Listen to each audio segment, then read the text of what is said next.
Tila kabado ang SBP sa magiging laban ng Gilas Pilipinas sa susunod na window ng World Cup qualifiers. Base yan sa pahayag ni Ms. Erica D ng SBP.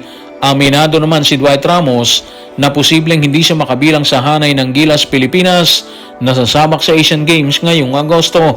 At ang pinag-usapang paghihiwalay ng Kyoto Hanaris at ni Jamie Malonzo nilinaw sa report. Dahilan din bakit hinugot kagad ng Kyoto si Mike Phillips matapos ang stint nito sa Gilas Pilipinas. Tutukan po natin ang lahat ng yan, pero bago yan, pakisubscribe, like and share na lang muna para pareho tayong updated. Masayang ibinida ni SBP Executive Director Ms. Erica D na maganda ang bentahan ng tickets para sa susunod na window ng FIBA World Cup Asian Qualifiers na gaganapin sa Mall of Asia Arena ngayong Agosto. Subalit sa gitna ng masayang kwento sa media, tila nababahala din ito sa posibleng kasadlangan ng pambansang koponan kung saan ayon sa kanya ay halos do or die na ang laban ng grupo ni Coach Tim Cone. Narito ang kanyang kwento. Tutukan po natin ang mga sinabi ni Ms. Erica D sa report ni Jerry Ramos sa Spain. So far, masaya kami sa bentahan ng ticket na sinimula natin isang linggo na yung nakalilipas. May mga konti lang tayo na hinohold pa dahil sa ilang promotional tickets. Pero ilalabas na rin sila sa lalong madaling panahon. Pero konti lang din yon. Kaya na-excite kami na yung mga fans natin naandyan sila para suportahan ng Gilas. Napakadelikado para sa atin. Halos do or die na to. May 6 na laro pang natitira. So marami ang pwedeng mangyari. Pero magandang makauna na tayo at talunin natin sila itong window na to.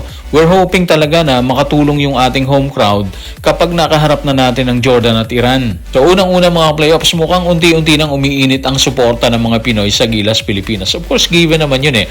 Dati pa ganyan na sila. Pero base sa sinabi ni Ms. Erica D, maganda na kagad ang takbo ng ticket sales kahit isang linggo pa lang itong bukas, di ba? Ibig sabihin yan, alam ng fans kung gaano kahalaga ang susunod na dalawang laban na yan. At kapag nailabas na rin ang natitirang promotional tickets, malaki yung chance na mapuno yung MOA Arena. Pangalawa, ramdam mo rin sa tono ni Ms. Erica D na ayun na nga, do or die na talaga yung window na to, di ba? Okay, 6 na laro pa yung natitira sa qualifiers. Pero iba yung momentum kapag nakauna ka ng panalo eh. Kapag natalo mo kagad ang Jordan at Iran, mas lalakas ang loob ng buong team. Pero kapag pumalya sila dyan, mas lalaki yung pressure sa mga susunod na window. Pangatlo, mga playoffs, dito papasok ang papel ng fans. Hindi talaga basta manonood ang mga tao sa arena. Kailangan talaga maging maingay at ibigay ang suporta sa Gilas Pilipinas. Alam naman natin na kapag punong-puno ang venue at sabay-sabay ang sigawan ng crowd, iba ang energy na naibibigay nito sa players. Minsan, yun pa yung nagiging dagdag na lakas kapag dikitan yung laban, di ba? At panghuli siguro, sana nga, sulitin ng basketball fans yung pagkakataon na to. Hindi araw-araw nasa Pilipinas ang ganitong kalalaking laban, ha? Jordan at Iran ang makakatapat ng Gilas at parehong mahalaga ang resulta sa laban para sa World Cup qualification. Kaya kung gusto natin makatulong, hindi lang sa social media dapat maingay eh. Mas maganda kung mapuno natin talaga yung arena at iparamdam sa kalaban na iba talaga kapag Gilas na naglalaro sa sariling bahay. Kung maayos ang benta ng ticket sa MOA Arena para sa Asian Qualifiers, tila hindi naman sigurado kung mabubuong muli ang orihinal na hanay ng Gilas Pilipinas kapag sumabak na sila sa Asian Games para depensahan ang titulo ng pambansang koponan. Ayon na rin sa kwento ni Dwight Ramos, hindi siya siguradong makakabilang sa nasabing hanay para sa nasabing torneo.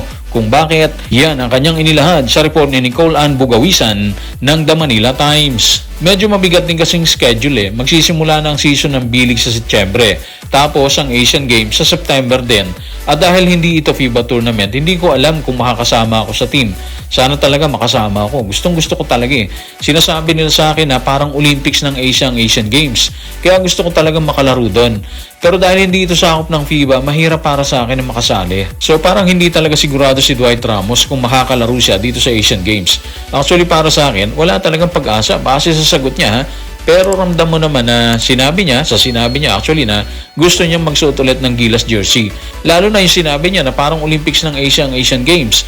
Pero dahil kasabay nito yung pagsisimula ng bilig at hindi ito sakop ng FIBA window, mukhang magiging mahirap para sa kanya na makakuha ng clearance mula sa kanyang ball club. So kung matatandaan naman natin ang nangyari nung 2023 Asian Games, halos ganito rin yung sitwasyon ng Gilas, di ba? Marami sa mga players na inaasahang sasama, hindi rin nakapaglaro dahil sa club commitments at iba pang dahilan. Nadagdagan pa yung problema dahil hindi agad na ilabas ng organizing committee yung guidelines. Kaya halos minadali ang pagbuo ng roster noong time na yon. Kulang sa ensayo, kulang sa panahon, at halos wala silang matatag na lineup na paghuhugutan. Pero yung nakakatuwa dito mga playoffs, dun lumabas yung pinakamalaking plot twist. Sa kabila ng lahat ng aberya, si Coach Tim Cone at ang Gilas pa ang nag-champion. Sila nag-uwi ng gintong medalya. Kaya ewan na lang natin pero parang kapag gipit sa oras, minamadali yung preparation at maraming problema sa simula, dun yata lalong nagiging mapanganib ang Gilas at si Coach Tim Cone. Parang lumalabas ang diskarte at tibay ng grupo kapag nasa alanganin ang sitwasyon nila.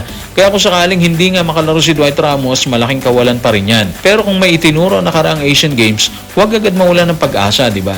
Minsan, hindi ang pinakamahabang preparation ang susi sa tagumpay. Minsan, sapat na ang tamang sistema, tamang tiwala sa isa't isa, at isang coach na marunong gumawa ng paraan kahit gipit na yung situation nila. Samantala, lumutang na rin ang posibleng rason bakit natiwalag si dating Ginebra player Jamie Malonzo sa Kyoto Honorees ng Japan B-League matapos lang ang ilang bakbakan. Matatanda ang naging misteryo sa ilang supporters nito ang maagang pag-alis sa kupunan ng B-League, at ayon mismo kay Homer Saison, mali ang inakala ng kupunan sa dating player ng Barangay Ginebra, dahilan para pagkasunduan nilang maghiwalay. Narito ang kanyang paliwanag.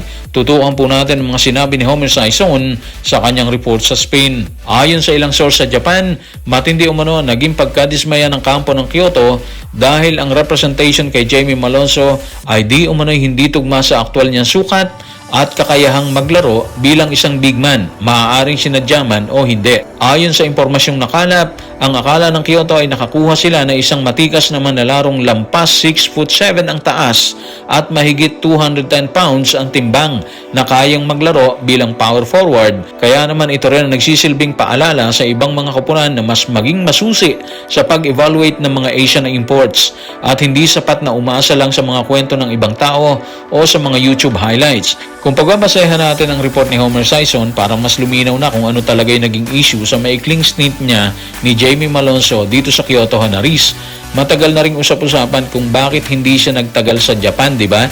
Pero ngayon, lumabas ang ulat na tila hindi raw nagtugma ang inaasahan ng team at ang aktual na nakuha nila. Siyempre, report pa lang to at wala pang opisyal na confirmation mula mismo sa Kyoto o sa kampo ni Jamie Malonzo. Pero ito yung naging paliwanag na lumabas kasi. Posible rin na ito ang isa sa mga dahilan kung bakit mabilis na kumilos ang Kyoto para kunin si Gilas bigman Mike Phillips. Kung ang hanap talaga nila ay isang mas physical na power forward o isang kayang bumangga sa ilalim, mukhang nakita nila yan kay Mike Phillips, yung eksaktong profile na gusto nila, di ba? Kitang-kita rin naman ay pinakita ni Mike sa Gilas nitong nakaraang FIBA window. Rebounding, depensa, hustle, at yung physicality, kaya hindi na rin nakapagtataka kung bakit siya kaagad napansin ng mga B-League teams.